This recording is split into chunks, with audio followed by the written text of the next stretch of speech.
বন্ধুরা, সবুজের কাছে হারানো যে কত আনন্দের তা আরও একবার প্রমাণ পেলাম। আজ বহু বছর বাদে আবার সেই পুরনো বন্ধুর সাথে সেই রাস্তায়।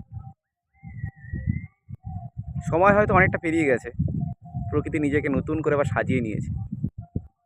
সেই মুগ্ধতায়, সেই অচেনা পরিবেশে নিজেকে মানিয়ে নিয়ে আবার চেনার চেষ্টা করছি। সময় কত দ্রুত বদলায়, নিজের দিকে তাকালে হয়তো বুঝতে পারি না। কিন্তু যখন অন্যরা বলে যে আমি বদলে গেছি, চেহারা বদলে গেছে, তখন বোঝা যায় সময়ের ছাপ আমাদের উপর কতটাই প্রভাব ফেলে। যে ফাঁকা মাঠে সবুজের বাড়ি, আজ সেখানে কিছু ঘরও গজিয়েছে, রাস্তাটা পাকা হয়েছে, কিন্তু তবু সবুজের স্মৃতি, সবুজের ছোঁয়াকে প্রকৃতি আজও বাঁচিয়ে রেখেছে। সবাই আমরা বেঁচে থাকি এইভাবে। জীবন সবার ভালো হোক, সুন্দর হোক। টাটা।